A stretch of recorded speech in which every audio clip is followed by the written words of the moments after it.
Hello, dear Patreon. You are, of course, automatically one of my favorite people in the whole world. But if you'll forgive me, here is perhaps my favoritist. Certainly up there, top 400. It's Dave Yap. With our bonus part. I'm sorry, I sort of felt like I got to claw this back, and I'm digging so many holes for myself here, like it's horrendous. I just love everybody. Honestly, what? Oh, let's exactly. all just be. Let's Whatever love is. Take two. Hi, Patreon. Whatever. Here's Dave Yap. Yay! So we're watching celebrities melt. Yeah. And the next one. So I've still got a couple, I think, a couple that you need to guess. Okay. So cool. This next one, we're going back to America. I've got a really good hit rate on this, so I'm very optimistic. I'll give you more clues. I think I'll give you some dates and things. So this man, in 1926 played the Yale football player in Brown of Harvard, and then in 29 he played Pete Donahue in Words and Music, and then in 31 he played Peter Brooks in Girls Demand Excitement, which sounds like a good one. Then he played Gordon Wales in Three Girls Lost. Oh my God, who is this? And then he played Reginald Thorpe's corpse The Deceiver in 31. But this is all before he was really, really famous. Reginald Thorpe's corpse. That just sounds good. It does sound really good. I really want to watch that. So, I mean, this is early. It's really early. It's much earlier than you think. Because actually, the time that he was famous was way later than that, I would say. I'm going to go with... fully American. John Wayne. Yes! No! Yes! I mean, that was John a massive Wayne. clue saying fully American. Yeah, no, it's true. It's true. You know, The Duke, or Marion Robert Morrison. Better. Much better. So he started in silent movies. I didn't realise this. I mean, the thing is, I don't think I've ever really seen him young. No. No, I've only ever seen really him know what he looked like. Sweating after a good lunch, sitting on a horse. Well, imagine that, because that's kind of what he's going to look like, I think, in this audio. Okay. Cool. So this audio is from a commencement speech to young cadets that he was attending. Okay. And I would say that the drinks may have been free at this commencement speech.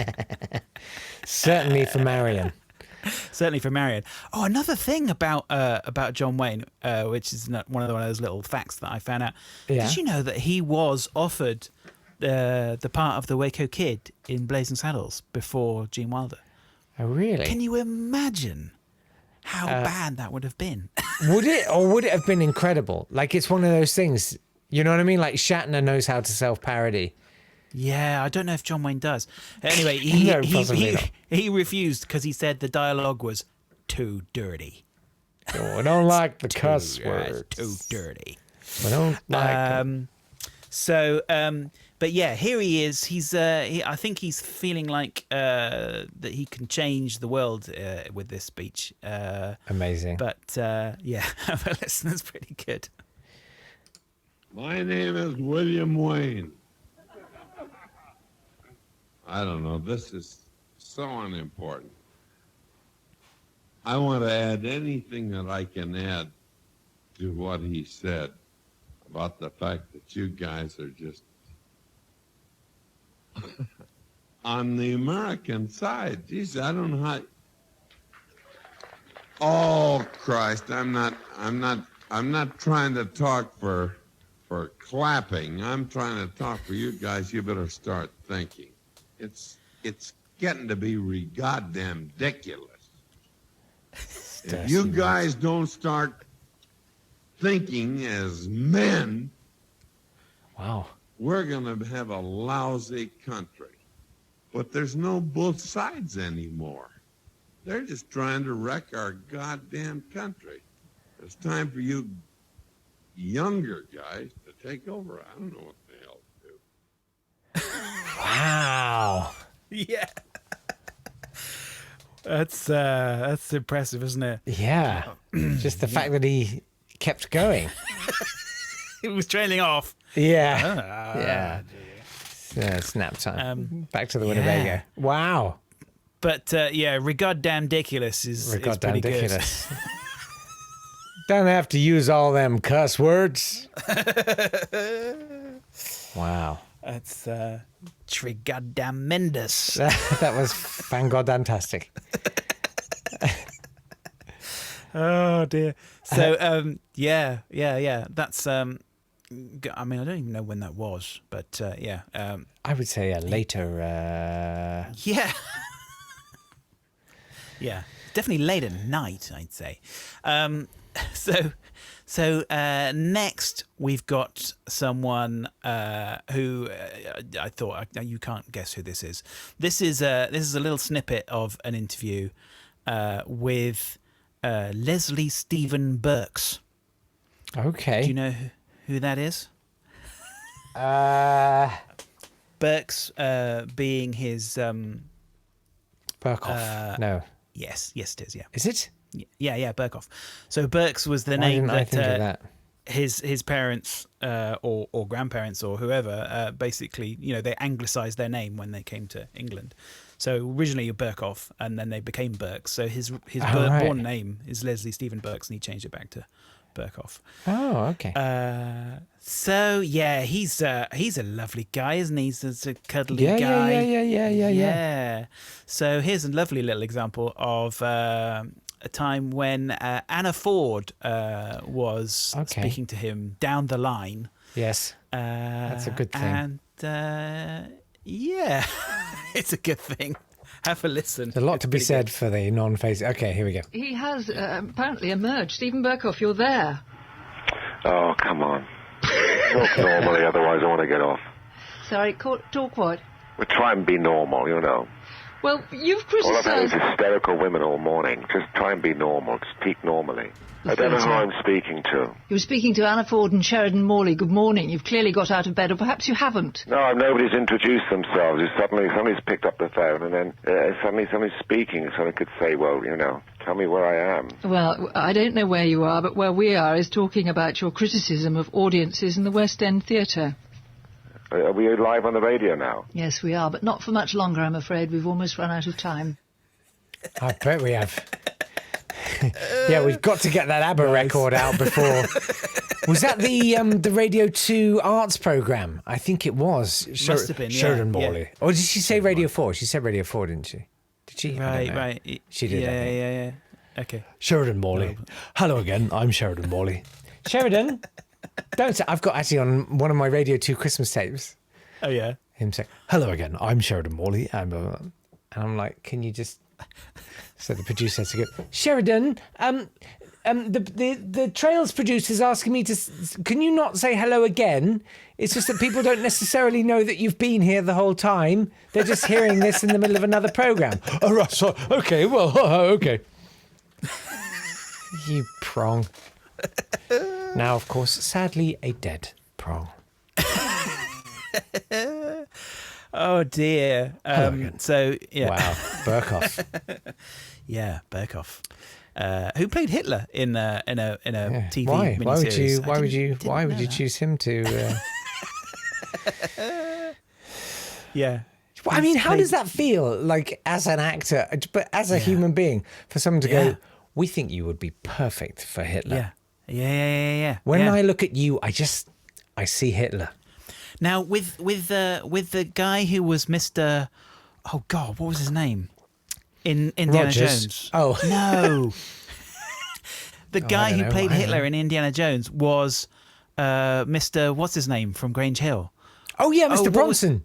Mr. Bronson. Yeah. Yeah, exactly. Oh, Mr. Now with Bronson. that, Yeah, that makes you sense. could that makes sense. And you know, Yeah. you've been playing Mr. Bronson all this time. Then Yeah. you could say, okay, yeah, fair enough. I probably should be Hitler. Let me ask you right now, and I'm putting this out to Patreons too. Yeah. What figure from history would you love to be cast to play? Ooh. would be the one that you'd be like, yeah, that. Ooh, that is good. Yeah, I don't know. Oh, so not who would play you, but who No. would you play? Who would you like to play as a figure from history? Ooh. Should I give you mine? Go on. Eric Maschwitz. Right. It's a story worth telling, though. Yeah. He was a producer in the West End. He put on like review shows and musicals and stuff. Oh, yeah. And he was great. And then he got brought into the BBC. He was like the first ever light entertainment producer at the BBC. He worked in the unit there when it first started in television. And I can't remember what he did, but it's stuff you would have heard of and stuff. But he started up the whole idea of television light entertainment, and he was doing these amazing shows in the West End. And he also kind of wrote songs just as a side thing, whatever. And he wrote That Night in Berkeley Square. And he was stuck. The night before his show was due to open, he was like, this needs another song. I'll just honk something out. Bling, bang, bling, bling, bang, bang, bang. Next day. Okay, here's the number. It's called These Foolish Things. Just sing it. It will be fine. Overnight, just crafted one of the greatest jazz standards of all time. Wow. So wrote beautiful songs, had, by all accounts, a fairly good time in his private life. But also, I'm not saying I'm just saying, in terms of a career, that is exactly what I would have loved to do. Yeah. So I would have liked to have been him. That's good. That's good. Well, I'd be interested to know what other people would suggest. Yeah. For you as well. Oh God, no! Please no! God, no, please! No, please, no! God, no, please! No, I know. It's not good. Fred Wahowsko. Okay, so let's right, move on. You have a think. You have a think. Yeah. I will. But I do want to know at Not Today Pod. Yeah. Please tell me.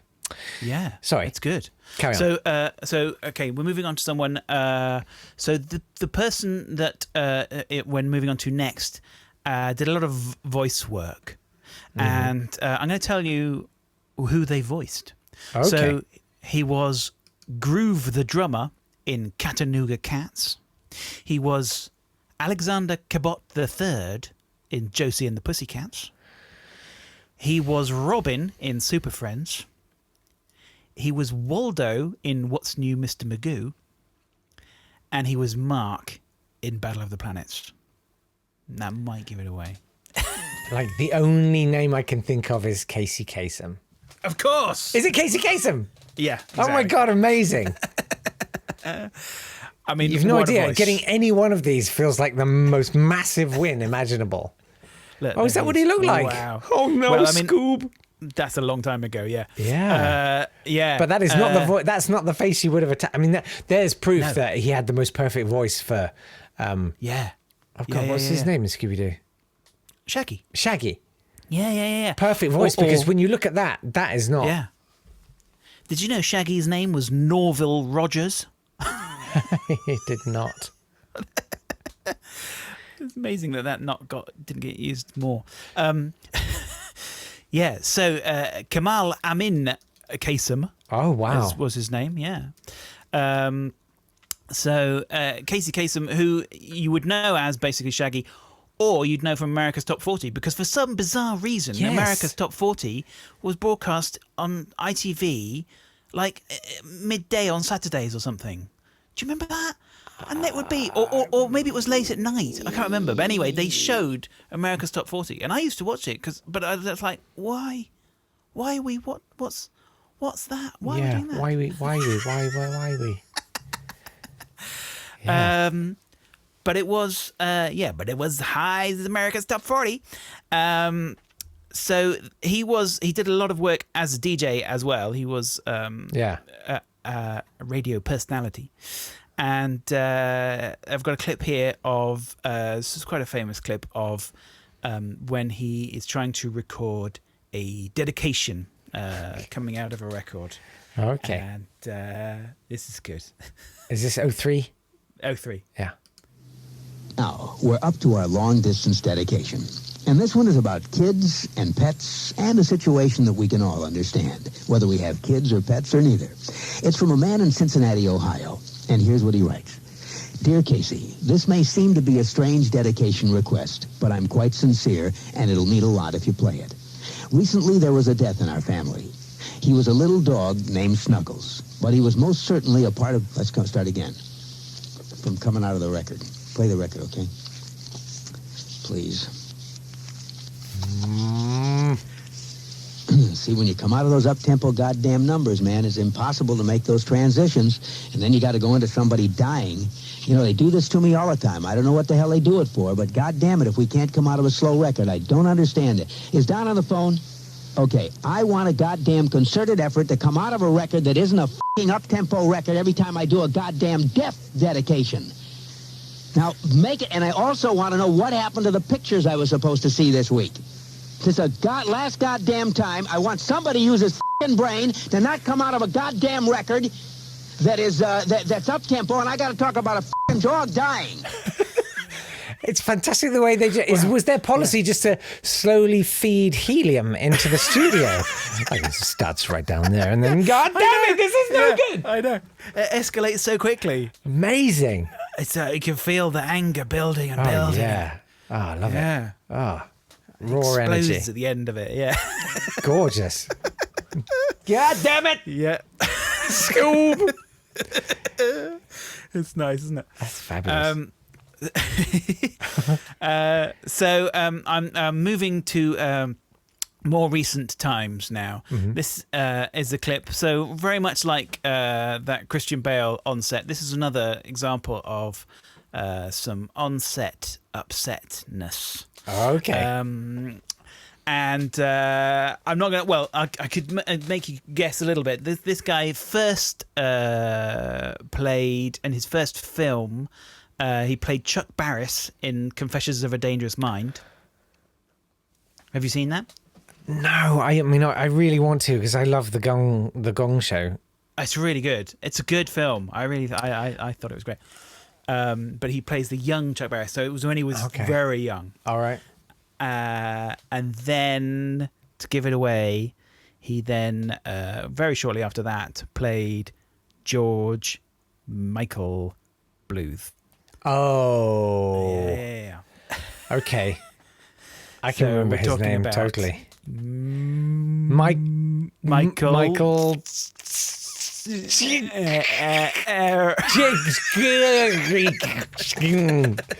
Sarah. Michael Sarah.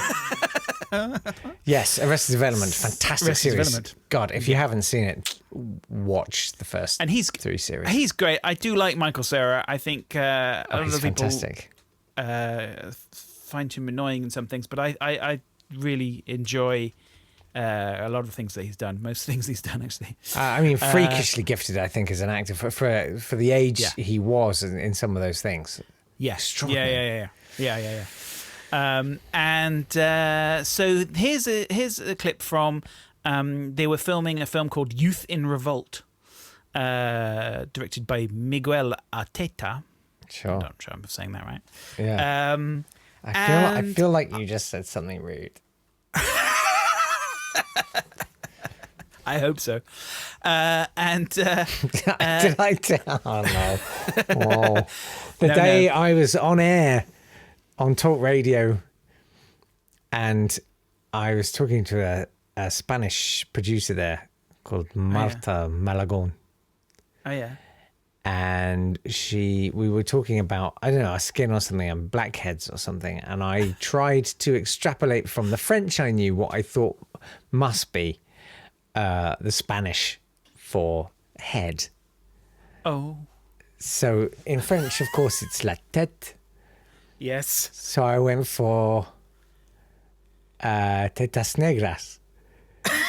Which was not correct, apparently. No. And I said that's that not correct. live on air. But it was worth it just to see Marta's face, in all honesty. And wow. see her kidneys hit the floor. So. Yeah, guessing foreign languages live on air. That's never very good. Top tip: I still don't know what the Spanish word for head is. So let's. Do you know some Spanish? Do you know? For head, cabeza. Is it your cabeza? I don't know. Is that your head? Pretty I sure think it's so. tetas, mate. No, it's not tetas. No, so Michael Cera. One potato. So this was a film called Youth in Revolt, which, Yes. you know, I haven't heard of. You haven't heard of. No. I don't think it did very well. Okay. And I would say it was troubled. It was a troubled shoot. I would Okay. say from this clip. Okay. I would say it's troubled. He was having a bad time. And the thing is, I like Michael Cera, and I just feel really sorry for him in this. He's really angry, and he's having a go at everyone. But from what you can tell, it sounds like. Fair enough. I mean, he's just being. I do feel really sorry for him. Yeah. But have a listen. It's quite a good clip. It's, Okay. Yeah. So Here we go. Go for. Okay, what is it, Chewie? I mean, I didn't. I'm sorry. What is the problem? He thinks you're great. Yes. That's what he said. I respect you people. I respect the crew. I respect you, Max. But you're amateurs. Give me 100% of the crew is amateurs, and if this movie's worth watching, it'll be a fucking miracle. Because it'll be the first time in history that a movie made by amateurs was any good at all. And my heart's in it, and you guys step on my heart every day. You know? And they're calling me, and I don't know what to tell them. And I respect the crew. And I see it on the call sheet every day, the funny little trivia things about what I say and all that. And it's not funny. You can figure out who wrote this note. Behavioral issues. When I pay money every month to talk to people about it, I talk to people and they tell me what the issues are, so I don't need to hear it here. It's the least of my problems at this point. And this movie is, I mean, as well as I do that it's... What note do you got? What note do I have? I am down to earth. Who? Yeah, if you want to laugh, then laugh. If it's funny, people laugh when things are funny. Don't hold it in. Exactly. Funny, right? Haha. Uh-huh. Let's do a take. Oh my God, that's awful. I know it's quite bad, isn't it? Because I feel like he's Oh, really yeah, on the edge. Yeah. It's not. I feel like good. something's like has seriously kind of triggered him, like some bullying. Yeah. Thing. You know what I Yeah. mean? Yeah. It sounds like they were putting quotes from him on the call sheet, and everyone was laughing at it, and they thought he could take a joke, and he was like, "Actually, this is quite upsetting." And Yeah. Oh, I man, feel for that's- him. I yeah. feel for him. It's not good. yeah, It's quite similar. I didn't choose to use the clip of Lily Tomlinson. Have you ever seen that clip? No. Where Lily Tomlinson is filming I Heart Huckabees by David O. Russell, the director. And she's being argumentative, and she's saying, I don't know what you want. I don't know what you want. What kind of director are you? And she is antagonizing him. yeah. But then he just basically goes off. He basically. Oh, wow. And he basically calls her everything that he could possibly call her. And he just What? shouts and shouts and shouts. And then walks off, still shouting, comes back in through the door at the back of the set, shouting at her again. Oh wow. It's just incredible. And another thing. Love it. It's that's pretty hard. That's more uncomfortable than that. So Yeah. Wow. Poor fragile people. Good. Yeah, exactly. Well, talking of fragile people and young people, Just. the next person, again, I'm not going to tell you what they did because they've done too much. It's Shia. We're going to Shia. This is Shia LaBeouf. So Shia LaBeouf. Okay. So Shia LaBeouf. I mean, wow. Where do you start with Shia LaBeouf? Yeah. He's an artist. Obviously, You've got to understand that. It's all about experimental art. Sure. And really, you know. Is it his fair whole to say life he's perhaps is- more of a curator than an artist? I'm just thinking about the plagiarism cases that he's had to face down. Yes, yeah. And how his I think that apology could be for true. plagiarism was plagiarized from someone else's apology for plagiarism, apparently. And I'm not kidding. Well, But that's a piece of art, though, isn't it? That's a piece of art that he was. I did find it interesting. I heard Tracy Emin. Like she's had massive operations this year. Like she's had organs removed. She's had systemic cancer, and she's got a new exhibition, which is she's a huge lifelong fan of Edvard Munch. Yeah, and she said on the radio yesterday morning, she said, "Oh, and I was looking at these watercolors. I was reading these poems that he'd written, and they were just beautiful. And then I was looking at these watercolors that he'd done beside them, and the poem made me cry. And my tears were falling so close to these watercolors. And I mean, can you imagine if like my tears had touched these watercolors? Like it would have been, well, I suppose in a way it would have been a collaboration. Blah blah blah." I was like, wow, there's an ego. And where was your spirit of collaboration when those two guys? Do you remember when she had the exhibition where she had her bed was a piece of art, and these two guys jumped on it and started having a pillow fight, and when security came and stopped them, they said, no, we're collaborating. It's like, oh, that's a different collaboration, was it? Yeah. Okay, and that's unauthorized. Yeah. So Shia LaBeouf has done a lot of artistic things. Fairly recently he did a performance art piece called All My Movies, in which he hired one screen at New York's Angelica Film Center, and he invited anyone to come in for free, and it was non-stop, I think, day and night, to watch all 27 of his films in a row. Wow. With him. And that's him there watching it. Oh, wow. And he said that it changed my sense of self, he said. Okay. And at some points he was crying. At some points he was sleeping. Yeah, most points. And at some points but he came out of it feeling very, very good about himself. Oh, that's great. I think that's important. He's all about feeling good about himself. So I've chosen a bit of audio here that is... I mean, a lot of people will have heard this. Again, it's a meme. It's a meme. Okay. But oh my God, it's one of those things that I've never really listened to the audio just by itself. Right. Is it quite powerful? Yeah. Wow. So this is another performance piece of short monologues. Yeah. Which he performed in front of a green screen, and a lot of it's based on the Nike slogan, "Just do it." Okay. But he didn't, did he? Yeah. He didn't. This became the most searched for GIF of 2015. Oh wow, amazing. Okay. It's very loud. Okay. Be careful. Might back it off. We'll see. But yeah. Okay. Here we go. It's intense. Do it! Just do it! Don't let your dreams be dreams. Yesterday, you said tomorrow. So just do it! Make your dreams come true! Just do it!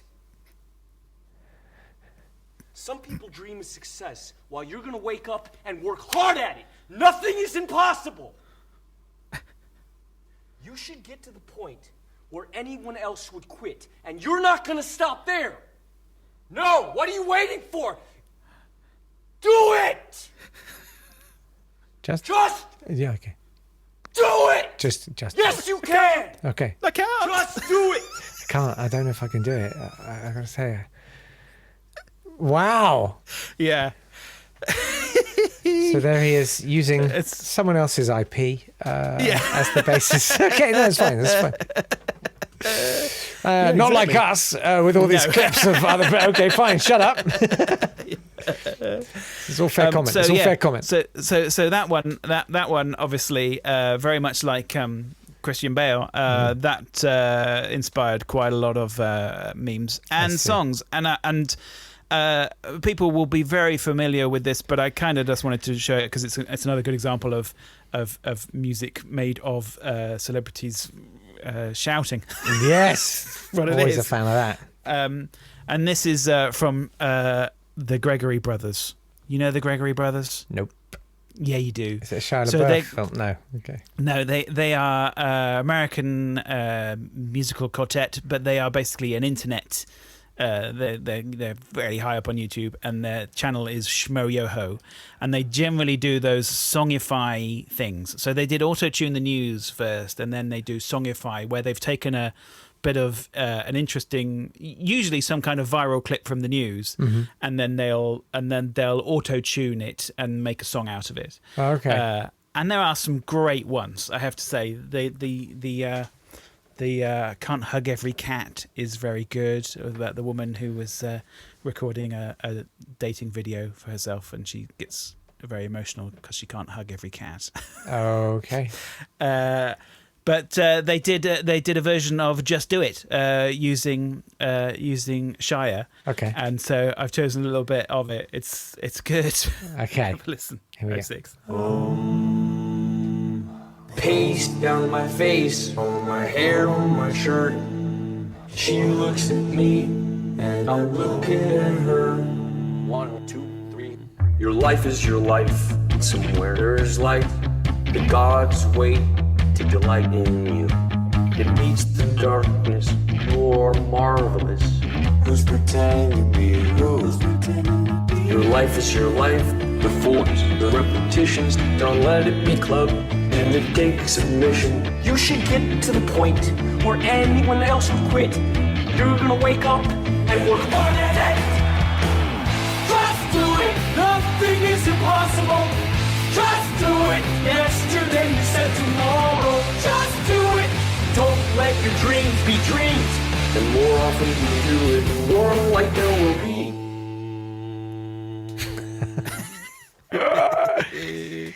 Oh, that's good. No, it's good. It is good.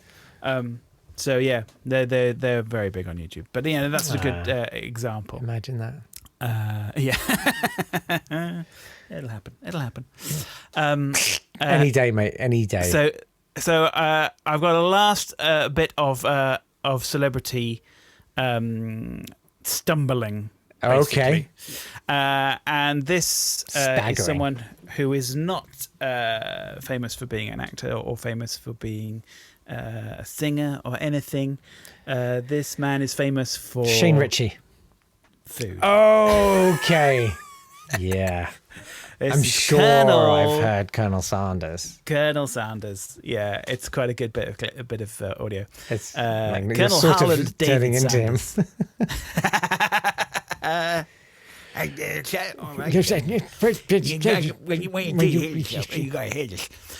So yeah, Whose first outlet for Kentucky Fried Chicken was in Utah. Yeah. Exactly. It's his friend's restaurant. I mean, I think like his first, that was like when he was 62 as well. Oh, really? So yeah. He was pretty old So when he there's still started. time. And so There's still when there time was- for yeah, my exactly. sulfurous tofu sandwich, which if you haven't tasted it, try to There's stay a that new way. restaurant open up near us called Sulfurous. Satan. No, it's called Oh. Satan something. Oh, brilliant. It's a specifically Satan I love restaurant. it. So KFC. So he was then obviously the spokesperson, being the colonel. Obviously, he's not a real colonel. He is a Kentucky colonel, which is a different thing. Yeah, I don't know. I don't know. Is that like a prairie oyster? I don't know. So here he is trying to get all the words out for an ad. For Kentucky Fried Chicken, and he's having trouble. I mean, God knows how old he is at this point, but he's not young. Or insensate with cholesterol. Okay. So I've got a little bit of music under this as well, but this is the Colonel's attempts to get the advert recorded. Okay. Take one. Quiet, please. Recording. Go again. I found a way to cook. Take two. I found a way to cook extra crispy. Come on over and try my crispy. It's entirely different, and yet it's just as tender and tasty. No, and it's just as finger-licking good. You see, I found a way to cook chicken deep down and get that real crispy crust that some folks like. And it's just as tender and juicy. I'll get it now. I found a way to cook chicken deep down and get that real crispy chicken crust.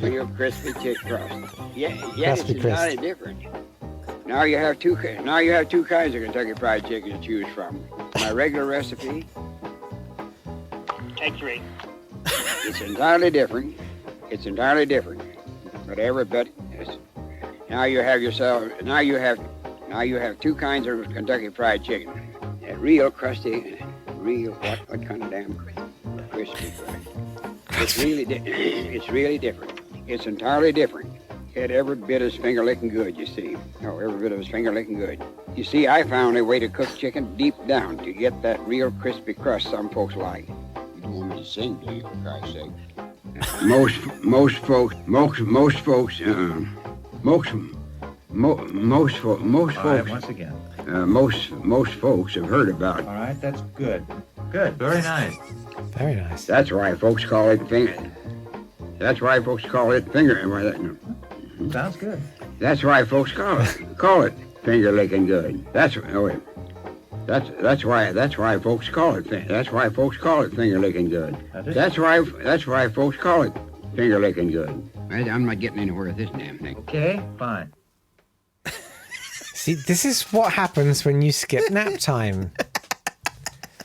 I tried to tell you. I mean, it becomes like a little performance piece in itself, doesn't it? Oh, definitely. Most folks. It'd be a really fun sort of tour de force to flawlessly lip sync that. Oh, you know? Yeah, that would be good. Like if you could really get every single finger licking good. That would be good. Yeah, that would be good. Okay, well, you haven't got anything to do next week. So that's the end of the celebrities. I've obviously got a Katie's Kitchen. So we've talked about fried chicken there. Yes. So I thought we should get Katie to fry us up something as well. Amazing. I haven't got the picture for her, but there we go. That's fine. But here's another Katie's Kitchen's another love it delicious. I can't quite work out. You know, someone tried. What's gonna happen? Julie made peas Thompson. I know. I'm so impressed. Yeah. Hot peas and grapes. Oh. Peas and grapes 99 Tucson. Okay. Okay, let's have a listen. Okay. I love this music so much. Just a few steps up the street, turn in at the white gate, up the red brick steps and down the hall through those swinging doors, and into that canapé corner, better known as Katie's Kitchen. And here she is, Katie Forbes. And there's a delightful treat in the corner today called Swiss cocktail rounds. Here's the recipe for 16 to 18 cocktail rounds. Steady. You'll need 4 ounces, that's about 1/4 cup of Swiss cheese, finely grated. 1 tablespoon of flour. 1/4 tablespoon of salt. 1/2 teaspoon of Lee & Perrins Worcestershire sauce. Oh yeah, everything she makes 3 egg tastes. whites stiffly beaten. And Egg cornflake whites. crumbs. And corn. Mix the cheese with the flour and salt. Add the Worcestershire sauce to the stiffly beaten egg whites and mix with the cheese. Then shape into walnut-sized balls and roll in cornflake crumbs. Fry in deep fat until golden brown, approximately for 1 minute. Then drain on paper and serve hot or reheated. Wishing you the most swish Swiss cocktail rounds, this has been Katie Forbes in Katie's Kitchen. Fair play. I mean, if you asked the Colonel to say swish Swiss cocktail rounds, we'd still be in that session. Most folks. But what would that actually be like? I can't work out. It'd be like Egg a cheesy whites ball. and It's a cheesy ball. It's a small. But the egg whites would make it all sort of spongy, or Yeah, it would have a little bounce to it, wouldn't it? A little sort of crispy, omelette-y, bouncy, cheesy crispy balls. What's not to love? Come on. That was your Hotmail address for years. Bouncy cheesy balls. Oh, that was good. I mean, yeah, that's good. I mean, yeah, deep frying. I deep think frying anything is good, man. It is good, but have you got a deep fryer? I don't. No, have a deep God, fryer. no. I wouldn't dare. No, I wouldn't dare no. because I'd deep fry everything. Yeah. See, I think that when the chefs do things and say, "Oh yes, you can do this with a deep fryer," Yeah. say, well, no, but no one's got a deep fryer. Oh, people have, they- man. People have have. they? People live like kings, David. You know. I've got an ice cream machine, but I What? used it for ages. It's not a very good one. I mean, it is a good one, but it's not like You a had really to say that because it was a expensive- present, wasn't it? You was frantic backtrack. It's Yeah. brilliant. It's the one I really wanted, and not the 200 model, which this is the 50, and it's really great. I kind of wanted the 200, but it's actually better because less space. But they knew that, so that was why they. Yeah, no, better. it is- Honestly, it's better. It's perfectly- honestly, it's the right one. perfect It's the shush. right No. one. It's perfect shush. What a load of shush. I just know you can get really, really expensive ones that you Oh, go on. Tell me all that about chill it. at the same Oh, time. yeah. They chill. Yeah. And electrically. Netflix. Oh, yeah. So maybe I could make some crispy cheese. I ice deep cream. fat fry an ice cream maker. Like it's a terrible idea. I should never be allowed that technology. No. Like I've managed to lard myself out perfectly satisfactorily without that. I was thinking like I don't eat cheese or dairy or meat, and yet still I look like Elvis. Like you don't. Really how do you? But do you like? But you still eat like crisps. Do you still eat crisps?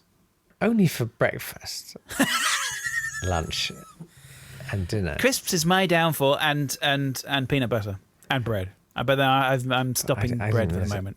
Oil, man. Oil is just oil. Yeah. Oil is liquid awfulness. It's liquid gold. Like a tablespoon is like 100 calories or something. Yeah. And I was drinking a pint a day.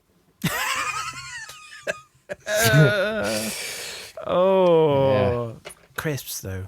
Jeez. Oh, you know what? You do need more kitchen tech. You need a dehydrator. And you need to make kale chips. Yeah. And I'm not kidding. I've got some killer recipes, man, that are like fat free and will blow you away. Nice. Oh yeah. I would like that. I'm not messing around with you. I'm being very real with you right now. I've never been so real with you in my life. I'm real. What was the juiciest thing that you dehydrated? Oh, great question. Soup. I thought I could make like packet soup, you know, like. Did you really? Yeah. I dehydrated some potato soup. What did it I had turn loads into? of it. Potato tiles. Oh. It's Nice. in So the you could bathroom. just- Yeah, it's you could great. just chew on them During the take them- shower, you can just have a lick. Dehydrated, honestly, kale chips is the best thing. But also homemade banana chips. Ooh, Because commercial banana chips, they slice them too thickly. They're made with unripe bananas that they then have to sweeten. That's why they've got that woody texture. And they're like glazed with pretend honey, right? It's not honey. Right. Homemade ones, you wait till a banana is like perfectly ripe. Like one more day and it's over. Yeah. And then you take that super ripe, super sweet banana and you slice it super fine. And you lay it out and you end up with these little slivers that you can just crumble. And they taste like toffee. They are genuinely unlike any banana chip you've ever tasted in your life. Nice. But what I will say is get the D200. The D50 is no good. My cousin will tell you. It's Don't skimp on never kitchen skimp, guys. This is a man who just bought 3 balloon whisks on Black Friday. I'm a high roller. Yes. 3? It came in a pack. Okay. I don't know what I'm going to do with 3 whisks. I've got 2 hands. Am I supposed to use a foot? Like what? I don't know. Anyway. Yeah. So there we go. No, do. No. Okay, fine. Thanks so much for supporting the podcast. It means the world. And no, not you. I'm doing you now. And thanks to you, Davey, because Oh, yeah, all right. we love you. We love you so much. How does it feel being everyone's cousin? Do you suddenly feel like you walk down the road like you're in a musical? Good morning! Like, is it a kind of, morning, cousin Davey? Is it like that? Yeah, everywhere I go. Do you hear this sort of American in Paris? It's only when I talk, though. Oh, no, actually, no, that doesn't make sense. Well, anyway, we love you. Yeah. I'm happy to be everyone's cousin. Can we see you next week? Yes. Thank you. Of course. Love you. I will do a Christmas one at some point, Awesome. but not till Christmas. Now, that's what I was going to say, because my personal philosophy is flip that. So, we just had, oh God, what's her name again? The cookery lady. And what's her name? Lady? Oh, Katie Hopkins Forbes. Because it's December. Yes. For the watch along. Oh, yeah, I'm cracking open the Fanny Craddocks. Yeah. I'm busting out the fannies. We're going to start that tonight from 9 o'clock if you're around. I hope to see you there. Nice. Okay. Yeah. Davey, thank you. We love you. Goodbye. Not at all. Bye. Bye.